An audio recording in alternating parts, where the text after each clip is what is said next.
Well, we'll just say welcome to MindShifters Radio. Today is Thursday, February the 5th, 2026. And welcome, Susan, and welcome, Michael. Everybody's a little slow coming in today. Thank you, dear heart. Welcome, everybody. How do you be? What's exciting in your world, Susan? Oh, I'm with processing away, and then Andrea and Anita and I are going to drive to Kelowna, which is 8 hours from here. We're leaving at 1 o'clock today. Going to do a little girls' trip. A friend of Andrea is selling a whole bunch of crystals, and she owned a store there, so we're going to see what we can find. Oh, cool. Yeah, so that'll be fun, and yeah, just showing up and doing, deeper and deeper awareness coming. How it's all smoke and mirrors. Yeah, I thought the conversation last night was really good. Yeah. We had a lot of high points. I think a lot of openings. Mm-hmm. So excited in all directions. Yeah, for sure. Sitting working on rewriting Why Is This Happening to Me Again? Okay. Jeanie publishing her book has inspired me, and then what a fellow I talked to the other day that hasn't been around the work for a while. He's like, "Oh, you got to get that book back in print. It's the best self-help book ever written." And I'm like, okay. Yeah, I agree. I've sort of been in my plan, but it's been so much going on, and so I'm excited about that, and all things moving forward. Time to come out, mister. Fully out. Time to Next be level. seen. Time to be seen. Let everybody see you. Yeah. Yeah. Exciting stuff. Well, of course, there's no way that it's about me. Yeah. It's time for the work to be seen. It's time for the work to be understood. It's time for the deceit and the travesty and the tragedy of the truth of what Yeshua taught being covered up, and time for it to come out in the open. Because, well, my take, I don't know, you may have heard me say this before, there's only one reason there is suffering on planet Earth. There's only one reason there's divorce, abuse, poverty, starvation, and it's because of a lack of forgiveness. Yeah. Minds pattern in a certain way do behaviors, and here we are. Look at, the way the game is being played is a result of behaviors. And to get to the root of changing what causes behavior, without that, I mean, we can talk about wanting to change, and oh boy, wouldn't it be great if it was different, blah, blah, blah. But without the tool for getting to the root of what drives behavior doesn't change. Yeah. And there's an old saying, the more things change, the more they remain the same. Mm-hmm. Go ahead. Remembering that the information is coming through your mind energy, correct? That even for all of us, this is not, when I say Yes. you, it's a proverbial you. So Yes. the only place to clean up is within. So Yes. if we want purity to come through and being able to project that into my mind and then being externalized into the outer world, for that to be pure, my mind has to be pure. Yes. So that's what we're doing. And what you say. So, using the tools. Thankfully, we've landed. The tools are present, and we just keep cleaning, and then the mirror gets cleaner and cleaner and cleaner. And so that's the only thing I know for myself right now. And people as you know, I think I've said before, I'm not on media at all. Not Right. at all. And it's just and I got this from Dr. Stanley Hew, who did the Hopopono, and I'm sure you heard the study when he went into a mental institution and worked there for I think 3 years. Yes. And he didn't meet with any of the patients. He had their files open, and this was a psychiatric facility where they were in high distress. Their mind energy was very much in non-being, and they were dissociated and denied from themselves. And he had their files present, and he just did the Hopoponopono prayer.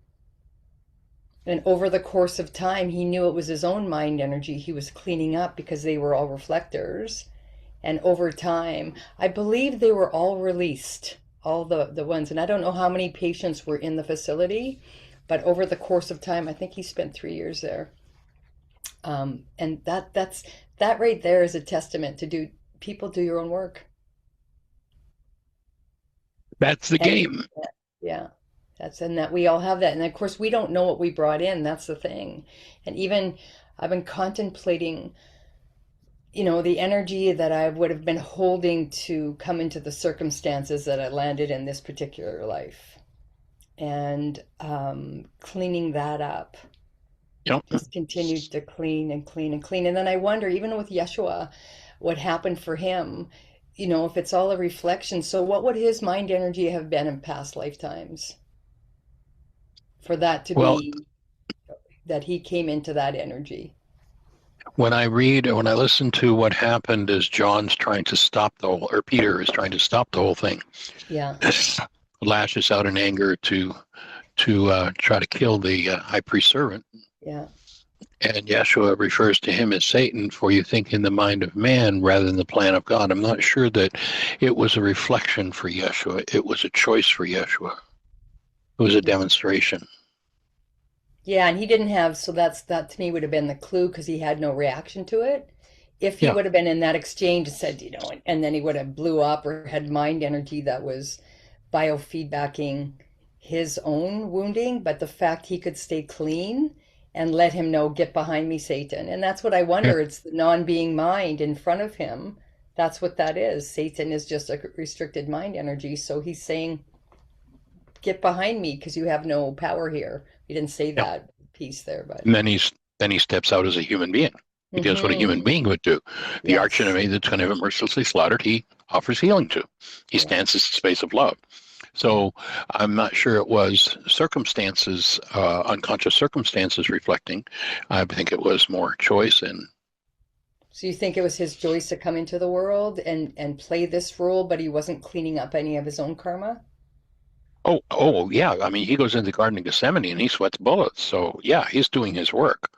Yeah. My take is when he completed what happened and what we're looking at, if I look at it from the point of view of a naturopath and understanding healing crisis, to do the depth of work that you clean up everything from your generations would look like sweating blood. Yeah. And then he, they say that's the space where he made the choice to take on the sins of the world, which has been interpreted through, blame and suffering and look what you did, as opposed to he stood as a being of love and consciously chose, okay, I'm here to, I'll process it through me. One of the things that happened a few years ago, geez, this intensive was probably 25 years ago. Actually, it's the one that inspired Jeanie to write her book on healing generations, and the front cover is a Native American scene. And we were at a retreat center in this, northwest central Florida, if that makes sense. And there were several people when we did the still point breathing that came out of it and said, I had Native Americans. These are people, who hadn't talked with each other, but came out of the still point. We go in, like we do in an intensive, we're processing it. Yeah. And I don't remember how many people, 2 or 3 or 4, I don't really remember, said, I had Native American spirits coming to me asking if they could come through me to the light, if they could use me as a vehicle to go to the light. Yeah. And that's where Jeanie had the memory of being a small, captive, abused Native American girl. And that's what, really opened another level of her healing. That the morning after that still point session, she was in tremendous hip pain. And when I got up in the morning, she was gone. She wasn't there. It's like, where are you? And I walk around the bed, and here's Jeanie laying on the hardwood floor with her hips in trauma. And the memory that came up in her still point session was that of being pulled around in basically a little jail cell on wheels and being sold to men and being forced to sleep on this hard floor and having hip pain. And, so the as I see it, and of course I've had that experience I share too, of being asked by my ancestors to process things. My take is Yeshua, instead of being in suffering and pain over quote unquote taking on the sins of the world, it was like delight and joy. Of course I'm here to process. Come through me. Yes, yeah, let's heal. And so I think so it may not have been his then. So he was processing the multi-generational trauma of the carbon-based memory of humanity. He was agreeing to do that, not because he was at the effect of his own karmic programming. Right. He was playing the part to be the cleaner of what humanity had caused. Is that fair to say? I think to facilitate and support the cleaning, the release of what never belonged. And then I suspect when I hear the words he said on the cross, I suspect that he was deeply listening to guidance. He was not in the mind of man, or he'd have gone, high priest servant, I'm out of here. Or said, Peter, get that sword and use it better, kill that guy. He was not in the mind man. He was listening to what the plan was. Although when we follow through the whole thing, he didn't understand the plan fully. He was ready to go for it. He reaches through the high priest servant, preserves his life, and then goes through what he goes through. And then on the cross, and it's an interesting dastardly twist of what he said on the cross, the final words, it's also two things interesting about it. Number one, all those who say it was all done in Greek, it's Greek. The Greeks wrote it down. The Greeks wrote it down. They say in this particular passage, say, and this was left in the original Aramaic. Well, obviously the original was Aramaic. And Eli, lama sabachthani is not, as the Greeks translate it, my God, why hast thou forsaken me? You look at the ridiculousness of that in the light of what has become so-called Christian dogma. Here's God hanging on a cross saying, why has God abandoned me? I mean, that just makes no sense whatsoever. Yeah. When you go to the Aramaic, and I think this is where he got the completion, he got the final understanding of the plan. Those words, Eli, lama sabachthani, are, and my pronunciation isn't very good, are, oh, Papa. It isn't my God, like some distant. It's Father, Papa. Ah, for this you set me aside. I got it. All right, it's done. I got it. So I think that's where he got the final piece of the plan. He was in that mind, not fully understanding what was going on, but he was able to communicate to Peter, get out of the way, went ahead, and then at the last minute, it's like, you reserved me to show that they can kill my body, but if I'm not locked into it, if I'm not locked into the perceptions and the pain and the suffering, then they can't kill me. Great demonstration, Pop. All right. Yeah. Yeah. So, and unfortunately, it's been turned into, a way to beat people and make them suffer. You drove in the nails. I remember when I was a kid listening to this song by Harry Belafonte, and the song was "Take My Mother Home." And there's this beating hammer in the background. You hear this whipping noise of the hammer, and the words are, I think I heard him say, "Take my mother home." Just beating in the suffering, as opposed to the celebration that Yeshua was in. Yeah. But it makes people good slaves if they are kept in suffering and fear. And how do you say, so it's Eli, lama sabachthani. Okay. Sabachthani. And again, my pronunciation isn't very good. And then, my God. So that's interesting. So he then obviously recognized, my God, for this purpose was I spared. So recognizing what his journey was. And again, it's Papa, not a distant God figure, but he's speaking to intimately to his father. Yeah. Okay. And then when he says the Aramaic, so into my hands I commit my spirit, that's the human version or the English version. So in the transliteration says Abba, Dad. Abba, Baidak, Maslam, and Ushi, meaning Father, into your hands I entrust my spirit. Yeah. And then the other one, I'm here for it. And then the other one, which is interesting, because of course, when he says, this is the one I'm curious about, that really where it says in Aramaic, the one that is Esh Talem, it is finished.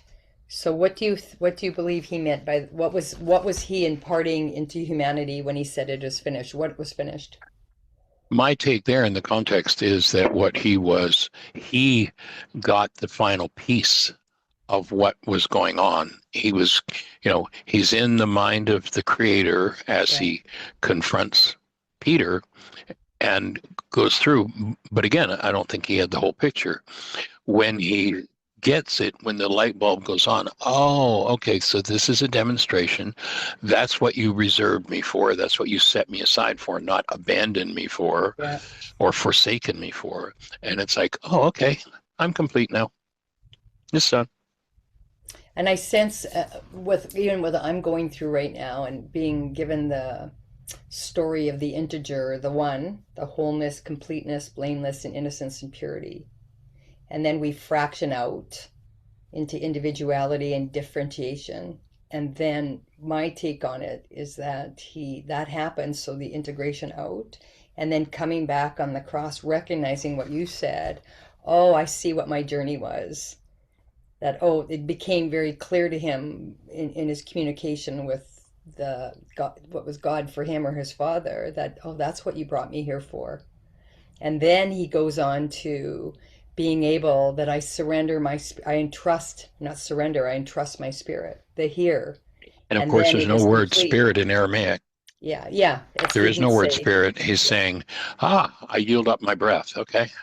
Yeah, entrust. So he entrusted his being. His true essence was entrusted into the oneness. That's what I see. It is complete. He becomes in that minute whole. That's what I would hear. Yeah, that's what I. Like, and so there's a completion. There's a completion point. And every one of us gets that. Every one of us is on the journey of that.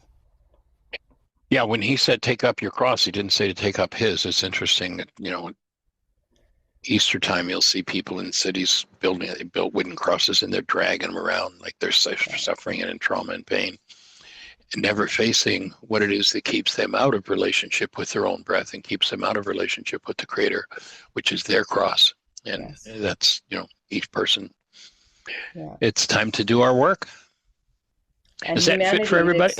Yeah, and the great thing that humanity is, we're finally at a consciousness level that we can see the potentiality of it now. That, do you understand? Humanity's ready for you coming out, your coming out party, and Jeannie's coming out party, and me being asked to teach. We're back around in different bodies, but finally, it was like me doing my work the other day, talking about me wanting to have a certain experience, but the container of myself couldn't yet hold it. And what was brought up for me was the deeper layer of wounding that I had to heal before I could have the true experience. And it's funny because I had a call with my other Michael today and talked all about that. And I want to just say that this is, and if I can find it, because I wrote it out to make sure I would be clean on it. So this is what I said. I now realize what happened was to show me an unhealed part of myself. What I did not know then is my consciousness was not at a vitality level to hold what I was seeking. Yeah. And you got to have that vitality to be able to access it. So I couldn't hold what I wanted, the desire of my being. So I'm thinking I'm ready. The human mind's thinking it's ready, goes into the scene. And I got to meet my actual readiness where there was still deep wounding that was up for processing. And then that was in denial in my own mind. And this was the best part of it, because I got to what I said in that moment when that happened. This was 2 years ago. 3 years ago almost. When that event happened, there was a great opportunity for me to bring myself back to love. But I didn't have the awareness of it. Today I did. Right. And well, it takes three things. It takes three things to come back, to follow through. One is alignment. Mm-hmm. 2 is breath. Mm-hmm. And 3 is vitality. If all three things are there, then we can access and process out whatever it is. And to me, the request I've been making now for years of Ruka is, show me every energy in my bloodline that has ever killed anybody, and reveal to me how to process through that and free myself of that. So the willingness, and that's the invitation I put out to everybody. Are you willing to be the vehicle that takes the energy of death off of the earth, takes it out of this earth body that fills the earth with the resonance of death? Are we willing to, and the skill as I see it that Yeshua is inviting people to do, when you take that statement, in the beginning was the mind energy, and the mind energy became flesh, that when we think a thought, Yes. if that thought is of an integrative or disintegrative nature, it becomes a molecule, lands on a cell, integrates itself into the cell. The skill we're being asked to develop is the ability to go into the cell and reverse that process, to access and take out of the cell what that which has produced the destructive chemistry, the hate, the fear, the rage, the guilt-based thought disorders, to take them back out, bring them forward in the presence of breath, and blow them off. Take it out of the earth. And so the skill of, the willingness to do the work, and of course, stepping into the alignment, doing what it takes to build the vitality. You don't get to access your deeper stuff if you're on a fifth of scotch every other night. It just doesn't work. So there are things that need to be handled, and then when the breath is fully realized and fully embodied, everything moves out. Yeah, and just to say it a different way, so it's framed in. So I get to face with my Christ self, my conscious love, conscious, active, and present, resting in the breath with Ruka, which is the divine presence of love, and I get to face my carbon-based memories locked in physiology. Yes. That has been the Satan energy, and all that is being the restricted energy of man. Yeah. Where love the did not get resistance. to flow. Yeah, it didn't get to flow. So by holding love, conscious, active, and present through observing sensation, that's the key. Not going on, like, if that's what I notice when I go to, rather than getting lost in it. Yeah, but so when I'm in the pain, for example, then I'm not present because I'm getting lost in it. Right. But when I can just be and notice and be the witness of the sensation that's occurring, and allowing Ruka to do her part, then it discharges that that stuck energy. Yeah, that's why there's that piece in the quantum still point session of the training to shift pain into, there's a sensation here. There's an energy running in my body. Doesn't feel good, but I can take the mental component away, which allows me to open to the next level too. Okay, so what do I need to do to allow this energy to fully come forward and be fully exposed to the presence of love and dissolved? And of course, as we're going through these ideas on the healing through relationships from that workshop, that's one of the major places we get the opportunity to look at those things. Yeah. Is anybody else getting any opportunities to look at things through healing through your relationships? Everybody got any thoughts or anything to share there?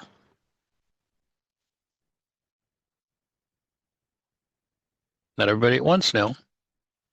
Joan, how are you doing with the explanation, with the conversation that went down last night? Is that falling in place for you? Is that fitting? Yes, it is. And I was going to report to you on I can't talk much. I had a procedure for my vocal cords. Oh, okay. But just to let you know, things are really shifting in my relationship with my son. I have not had a responsibility communication with him, but I've been doing my work and things are really shifting. It's really wonderful. Yeah, when you become a different space, different things happen. Yes. So congratulations. That's awesome. Delighted that you're rocking on with it. Yeah, I'll tell you more about it next week. Okay, cool. Well, we hold a space for the soothing and the healing of those vocal cords and the ease in speaking. Thank you.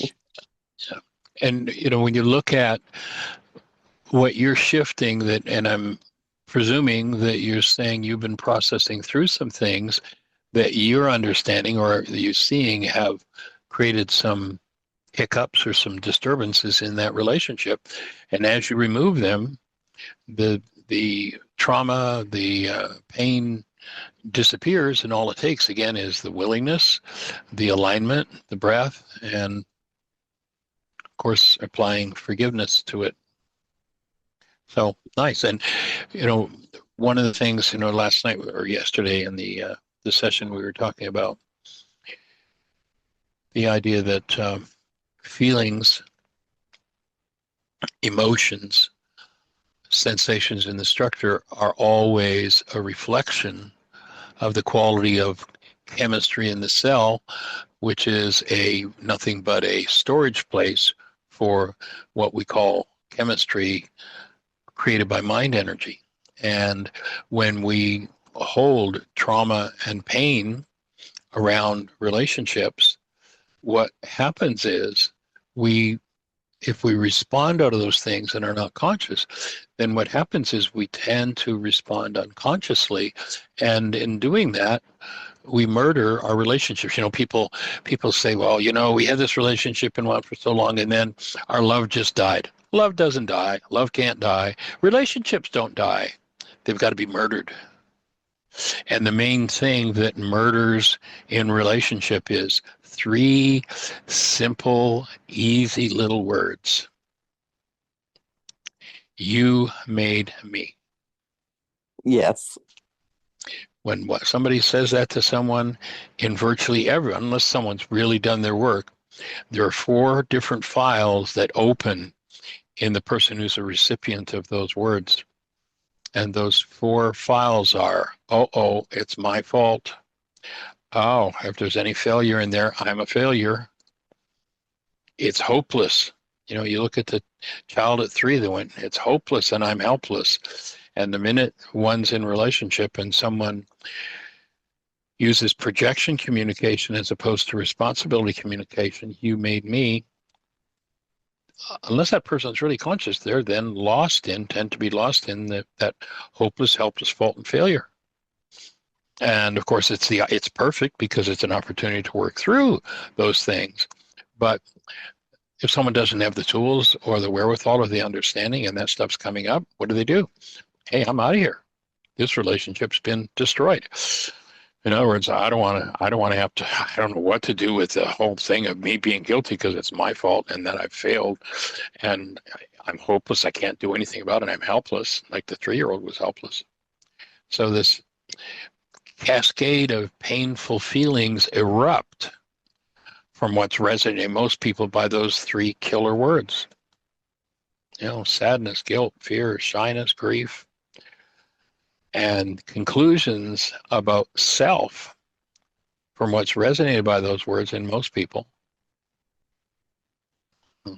All kinds of thought disorders are tied to that. The helpless, I'm weak. This is over, I need to escape.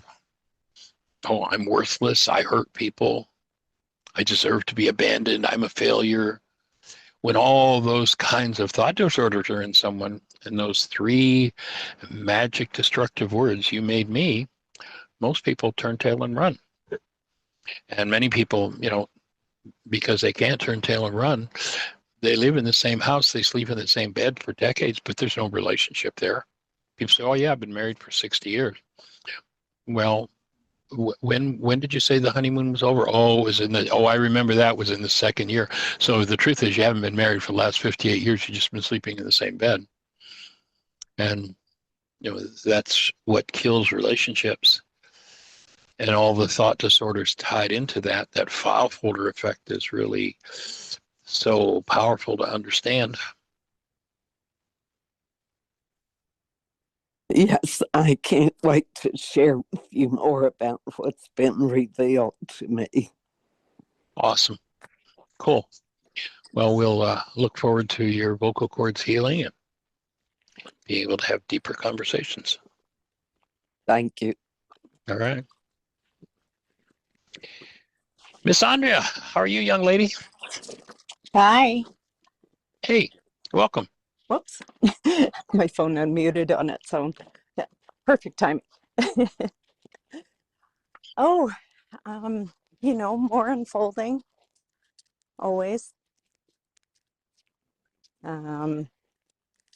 Last night's codependency call left things very clear for me in a deeper way, which feels really good. It's like super icy here. And yeah, we're heading off to Kelowna today. That's what I heard. Sounds like fun. Yeah, for a road trip, and got some. The Three Musketeers. Exactly. Yeah, Well, I hope your weather's clean and clear for your travels. it is. It's actually like spring here, which is very. Are you kidding? In Canada? We're down here. We're looking out the window. It's snow and ice. Went down to, I don't know, 16 degrees or something last night. How do you guys rate? What? Well, this Boy. isn't typical. We're usually minus 30, maybe even usually by now. Yeah, between minus 20, minus 30. Minus 20, 30 Celsius, which would be right at Yeah. about freezing, or no, that'd be what, about 10 degrees or so Fahrenheit? Something in that range. Well, glad you've got great weather to travel with. Maybe that's Fahrenheit. I can never remember which. Well, the Fahrenheit number always sounds a whole lot colder when you're down to the cold end of the scale. You're 30, 32 degrees freezing in Fahrenheit is 0 degrees in Celsius. Okay. Yeah, I don't know how to convert it, but something that did birth at my home this morning is my daughter came home to spend some time with me before I left, and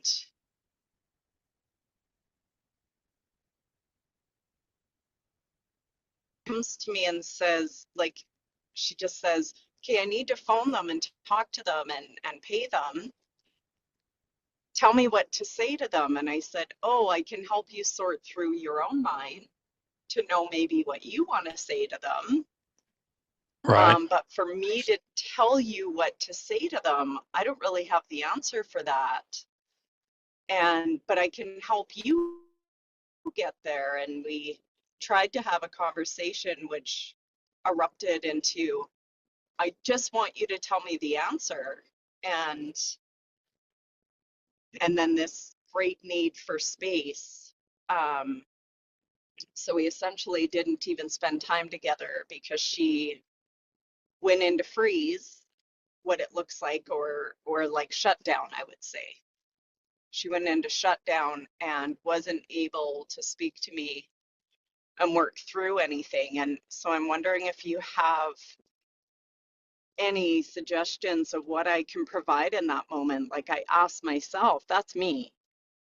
I go into shutdown. So Not I feeling safe. Yeah. And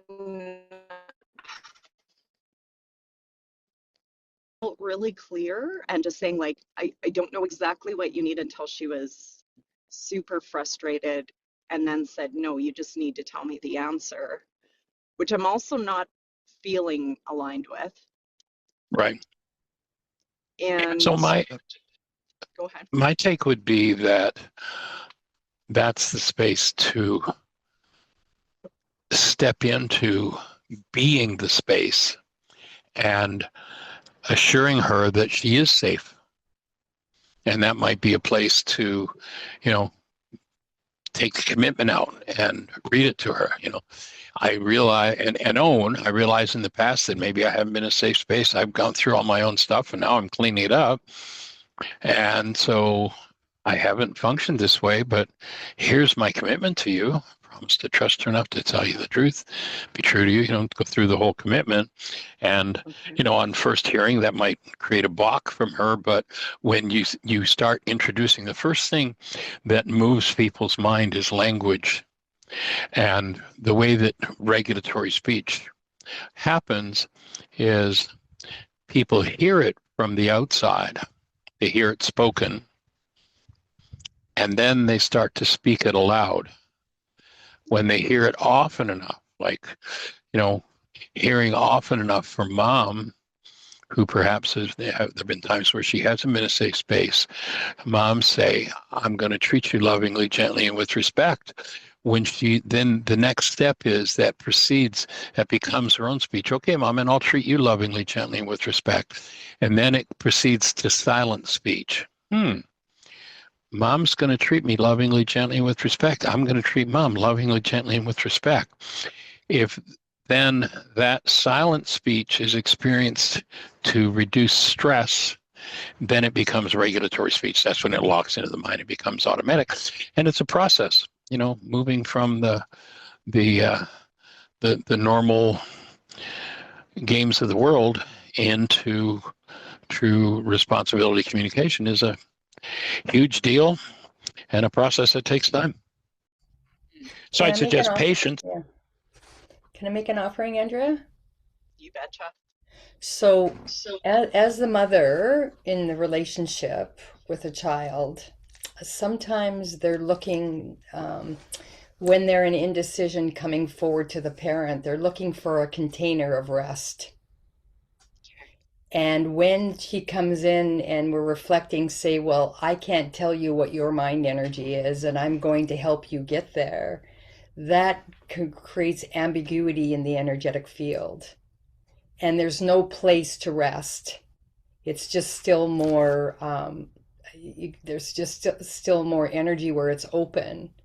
And when we can hold the container as the parent, and she said, I'm looking for the answer. I want you to give me the answer, because her nervous system, and she doesn't have the brain cells to know what it is. And I've had experiences with Alexander. I can show up and say, based on my experience, and I give options. I hold the container for Alexander because he's just learning to move into from the last quarter of the 7 years when we move from the mental development from 14 to 21, and then if that hasn't been done, that there is still a gap missing, and so it continues in 7-year cycles until we learn to fill what is missing. And so we get to say things like this. What worked for me was when I've experienced and I have to go speak a truth and I'm feeling scared to speak my truth in presence of others. This is how I start and collect myself. These are the things I say. How does that feel when I say that to you? Well, it feels like some of it is, activating ways forward, and some of it is what I'm seeing in front of me is a girl in overwhelm in her own emotions, and she's swimming in all these thoughts. And so my intention, which I clearly stated at the beginning, is I said, it looks like you're unsure of how you feel and where to go forward. So can I support you by validating your feelings that you are having and understanding them cleanly so that you're clear when you communicate with them? And she said, okay, and we moved forward. Awesome. Because when she sees people, she does a mind dump and is all over the place in her emotions. And if she's phoning a mechanic shop to work out a bill, that's not available. She needs to know what she's saying and communicating to them and how she's moving forward. Yeah. So when I asked her what she needed for that, she was agreeing all along the way until the very end of saying, no, I actually don't want any of this. I'm not going to talk to them about emotions, which we knew. I just told her I was helping her be clear, like to show her how to process for herself, because when she has events come up where it comes to dealing with mechanics or anything, in the outer world in a professional way, she goes into overwhelm and often just won't deal with any of it. So I'm looking at this as an opportunity to support her through processing her own mind. Yeah. So what if I'm hearing you correctly, what's happening to her, when she has to deal to speak her truth in a setting where there is conflict, Will, so she wants to, the bill is maybe what she wants to pay. Those experiences reveal the upset within her. And she's in absolute overwhelm in that moment, and she does not know her way through it to be able to communicate what her needs are when she's faced with that level of separation and conflict. Yeah. And so do you experience that? Yes. So let's just breathe into that right now. And That's so the suggestion I give to dealing with her, is that's a great place to just get her to breathe and tap into that intelligence that's in her own breath. Yeah. And do you remember when we had when we did the call with Dusty and then I saw your energy? Remember? And then we didn't communicate that part, and I could see that you had shut down. Yeah. And then I realized after, do you remember what you needed? When I thankfully I was intuitive enough to do my own work, and then when we spoke on the phone, I already led with that, knowing. And what was it that you needed? I just needed support with where I was at, like space to just say where I was at. Yeah. And then do you remember how I came in initially and said to you, okay, offered solutions? You just got to do this, Andrea. You got to work it out. It's in your mind. Do you remember when I did that? And then when I came back and we spoke on the phone, and I said, oh, I realized what I wanted to have done, and I did it after the fact, just to provide space for you. And that you wanted to be heard and to acknowledge what's up for you. And guess what? To ask you the question, what do you need right now? Because when you came into the call, you were in extreme overwhelm. The energy was clear. I was very tuned into you, as I am. And then I could see I had an objective of wanting to get stuff done on the call. And then you were in dysregulation in your nervous system, complete dysregulation. And I saw it, I experienced it, sensed it, but I didn't make time for it in the moment. Not until we had the call. Her. Yes, awesome. So I kept checking in, like, here's what I'm thinking. Is this helpful? Yeah. Here's what is this what you're saying? Is this like just really, and I get that I'm offering her what I would need, and maybe she needs something else, and her often statement is she doesn't know what she needs. Yeah. And in this situation, she just wants me to tell her essentially what I got at the end when she kind of tapped out is, well, when she went into overwhelm, was that she just wanted me to tell her how to phone the mechanics to tell them she's not paying all that money. Yeah, this is bringing up huge overwhelm for her. It's not about the mechanic. It's all the time she didn't get to speak her truth when there's conflict in her setting.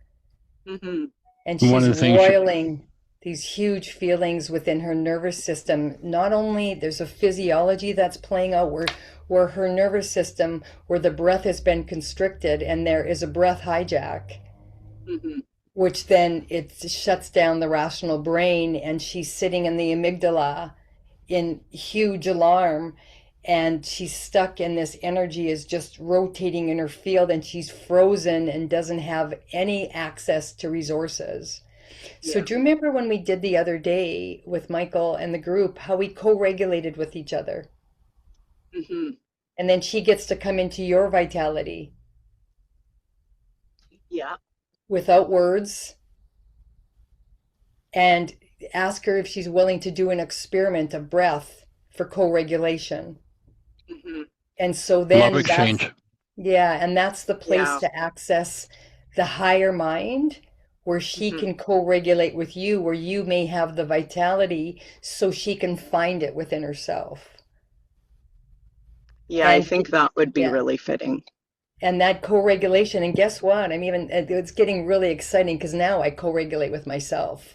God's there and Mhm. in the breath, and I'm co-regulating with her. But that's for her to find that, that's a process to get there.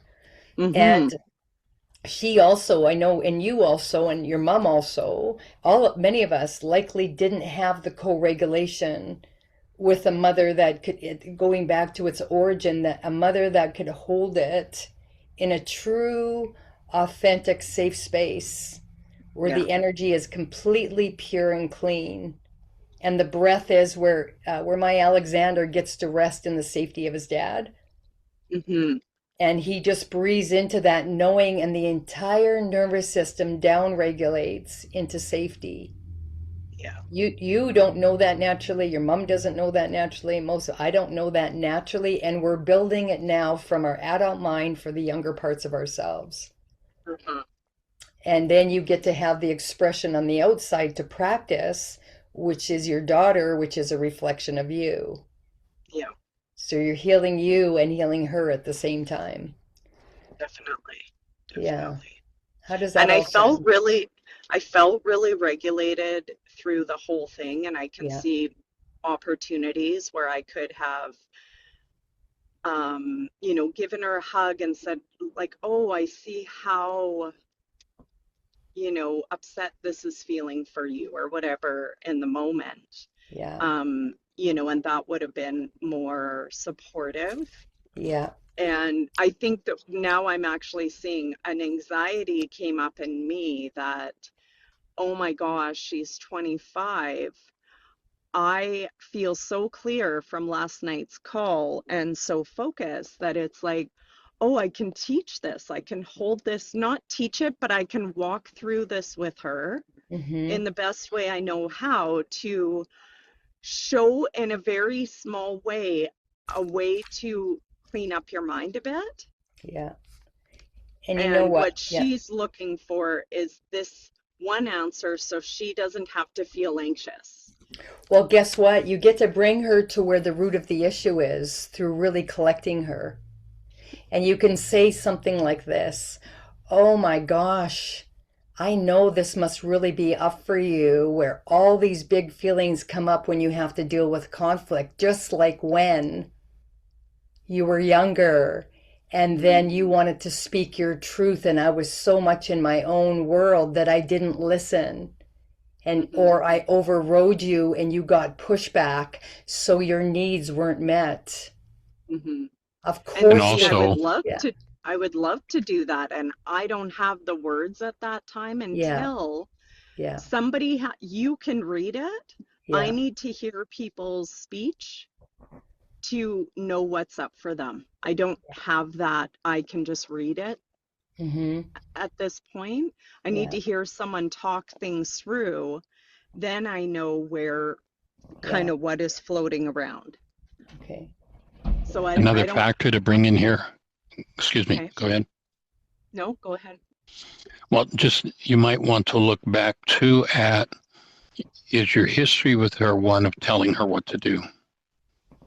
And that's what Yeah. she's used to. So some worksheets around telling her what to do and control, if she's come from a space where she's used to being controlled, Mm-hmm. and when she's got something to offer, there's not a space for it, then that would shut down in her, and you're working to help her to open that back up. So that might be, a place to process yourself around telling and control, and opening a space for her to free herself of any shut down in herself over being told, rather than having the space to develop and grow. It's like it sounds like, with the dysfunction that's been in the family, that she's, emotionally in this arena, maybe 11, 12, or 13 in this adult form. And there's going to be some process work to be done to clear that out of the mind, to step into, oh, I can handle. Thank And you. I'm picking up That another all gives me- energy. Oh, sorry, Andrew. I'm picking up another energy. So back to when you held a judgment in your mind towards her. Oh my God, you're 25 in your mind. Okay. Okay. So did you have a power person dynamic and messaging, things like get it together, you should know this by now? Yes. Okay, come on already. Why do I have to tell you you're this age? Whatever all that is. Okay. I can feel the energy of that power person messaging, which is unconsciously running through your mind energy that is so programmed, we're not even aware it's happening. And I love what you said last night, came so clear for you. And you got it, it landed. And I even heard when you reflected back to Michael what you heard and asking, and you got it. We talked about it after. You dialed it in, so I knew your consciousness got it. And now you get to practice it today because you got it. And this is a great opportunity. And I want everybody to know it is never too late to do the cleanup. It doesn't matter to God that you cleaned it up in the moment when the event is happening, or you clean it up in your mind without the other person present, because energy is non-local. It's not attached to form. It's fluid. So we can clean it in the presence with the other once we're clean, and then we get to go and have the conversation with the person once we've developed the vitality to be able to hold the container. Or if we don't have the vitality yet to do it in the presence of the other, we can do it in our own presence, in our own way, in our own space. And then that even now I can feel energy starting to move. Even that you've brought it to this circle, into this beautiful container that you're processing it. It's untethering stuff between you and Faye. It's untethering stuff with you and Alex. It's untethering with the energetic lines that run through the ancestral field. How you're breathing. Make sure that your breath moves as you touch these issues. And this one's really important because the one thing that you've really dialed in, and I want to give you just so much reflection of love and support to you for your willingness, because you finally identified the inside voice that Michael's talking about in regulatory speech. When, first of all, you hear this speech coming at you from the outside, you're interacting with the world, and it's usually our power person at a very young age. That speech is spoken to us out loud. And we are in theta state when we're little, and we're like recorders, and somebody put us on automatic record. And we're just taking in data into this mind. And then what happens when you hear it often enough, it starts to come into your mind as internal speech. And that internal speech is running the program. And then it becomes your silent speech. And then you'll notice that silent speech, or what you really believe, is being projected in your outer reality through your speech itself. And then you're spelling that into your reality, or spell casting into your reality. So you found your internal power dynamic, internal speech, which is a pattern that was operating your external language in spelling into your reality. And you found the thought forms of that power person dynamic. So bravo. Thank you. Bravo. Bravo to that. And so it's going to move, and you're going to become conscious, because I understand, because it's happening to me. You're going to become conscious of your spelling casting into reality with your words. And you're going to catch, and this is a great lead in to the word negative. And if you look up the etymology of the word negative, it means expressed denial. So when we use those patterns of no and don't, all that, I'm not doing that, no to this, no to that, we are operating in mind energy of denial that's locked in and denied to us, locked in our unconscious memory. And now we have the awareness being present and noticing the language coming forth. And by the way, the word negative means that which denies, prohibition, absence, non-existent, and opposite. So It's a rejection, and we refuse to accept. So now you're moving into acceptance that your veil to your unconscious is being opened, so you have access to that mind energy of the power person that was in denial and not in alignment with truth of your being. And that's a testament to your work, because you now have awareness and the vitality to process and be with it. And what's happening with your breath? Breathing. Say again? I said I'm breathing. Oh, good. Holding a space with you. Thank you. And it's so funny because for everyone, because I'm really wanting, I keep hearing in my language the no's or don'ts. And now I'm changing the words no when I hear it. I'm replacing it with the word deny. Because that's the etymology of the word, is to denial, and it's a refusal to accept. So anywhere where I say I'm not doing that, or all the don'ts and all the no's, I know my unconscious patterning is in denial. And this is a beautiful way that we get to clean up our mind. Because when we say denial, then we have an opportunity to move into acceptance. And just face it.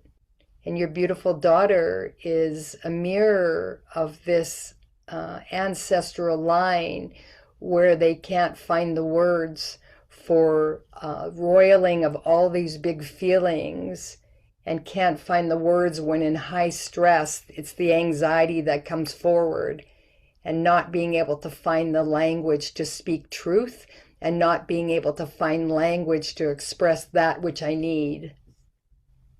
Because in your experience, in your mom's experience, in your family system, it did not feel safe to express needs.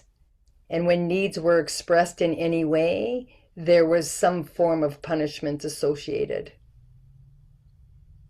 So that mind energy is bunched up in a big tension ball of anxiety and overwhelm. And how can I name that? Because I just unraveled it in my own being. So how are you doing? Good. Yeah, What's happening for you right now? it's still a little fuzzy on the application in the moment.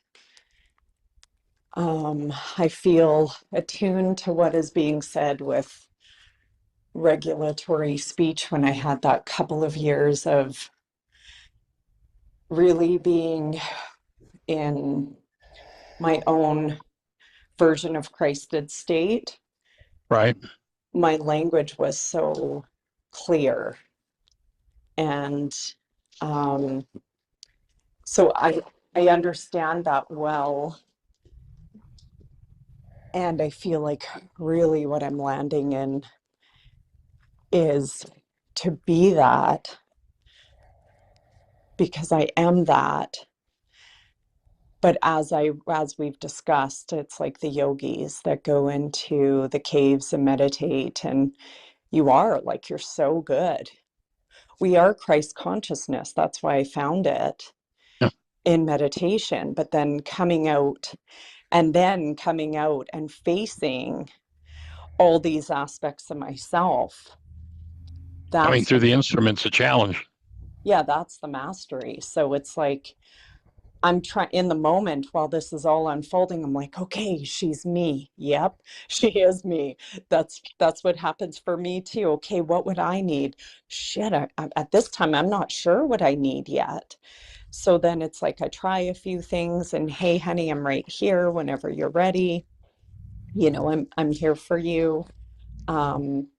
I give her a hug. Maybe that'll thaw her. I just keep trying, and I just know, oh, thanks, Micah. I just know that my position is to keep breathing and to recognize any charge for cleanup. But in the moment, I'm still just feeling that I don't know what to do here. So yes, keep breathing is what I'm hearing. Be the space. The most important thing you can give her is to be that space. And that's what opens co-regulation. That's what gives her an energy to tap into, that she goes, I don't even know what this is. When you can give it language and then be that space, then she'll start to develop language, build the brain cells. And we can't speak out of brain cells we don't have. We can't function. We can't do behavior out of brain cells we don't have. Yeah. And so it's be gentle with yourself as you're being gentle with her in the process, because it is a process. And then you just said, Andrea, that I don't know what to do here. That's exactly what she feels. Yeah, I see it. Yeah. It's a clear mirror. Yeah, exactly. And you do know how to be the space. Yeah. Yes. And even now, in the breath right now, and for all of us holding space with you, can you be in the energy, I don't know what to do here? Can you be in that energy? Can you feel the chaos of it and the overwhelm of it and the anxiousness of it? Can you experience it?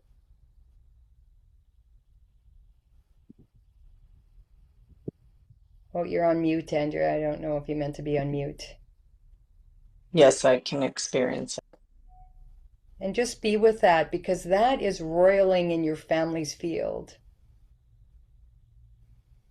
And you get to say, oh, here you are again. Anxiety, overwhelm, uncertainty, confused.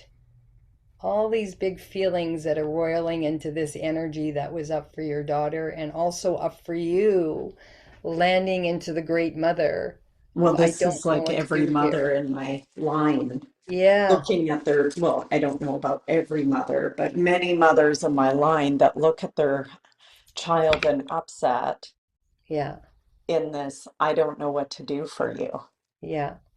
And now I just want you, because you just did what I did when Michael helped me.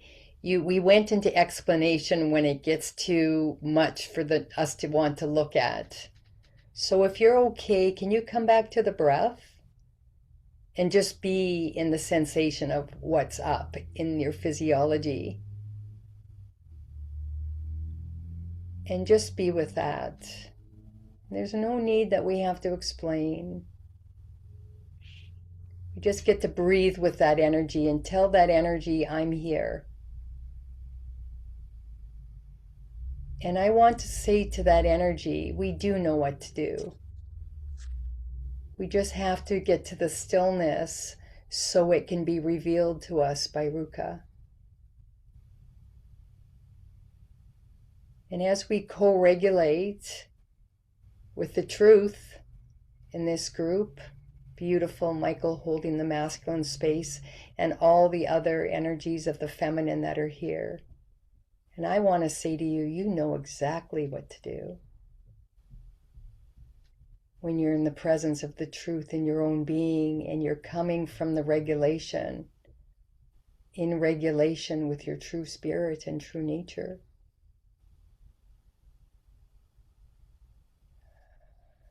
Just breathing into that. And I want to say to everyone, you get to take a pause if needed. Whenever the upset is arising, at any moment we can push the pause button and say, I am not resourced and regulated enough to be able to hold space for you. I just need a minute. I'm going to go collect myself so I can be fully present with you, so we can find a solution when we're talking with our children. I want to be fully present, and I want to be able to hold the container of safety for you, so we can break through this, so you will know what to say every time when something's not matching for you. And I know that we just got got to this. interrupt. I love this process. I'm so in. and Yeah. my appointment was 5 minutes ago. So I Okay. do need to walk in. Yeah, no worries. But what I love what you're saying, because I did say to Alex, "Whew, I need to go take a breath. I'm just going to walk into the bathroom." Yeah. But now I actually see I came back and said, "When you're ready, let me know." And that was actually blame. Okay, good noticing Instead that. of coming back and saying, "Who, I just collected myself. I'm right here with you. Let's do a love exchange." I didn't even catch that part. Yeah. So I actually completely turned that situation around on. I took responsibility and then I actually stopped taking responsibility. So I'm going to go and do acupuncture Okay, and beautiful. meditate with that. Thank you. I'm sure we'll finish our conversation on the road. We got God's put us for 6 hours and 8 hours to That's get well, right. two days together, so we're going to get lots of processing time. So have a beautiful. It feels really good, and what I'm really glad your mom's on the call here for this Yeah. piece. Mm-hmm. That's really important. I could feel it. So your mom gets to know, she gets to have her needs and all of that. Yeah, lots of stuff is clearing. So thank you for letting us know, and Okay, have a thank great you, beautiful appointment. community. Okay, we'll see you at 1. Okay. Bye-bye.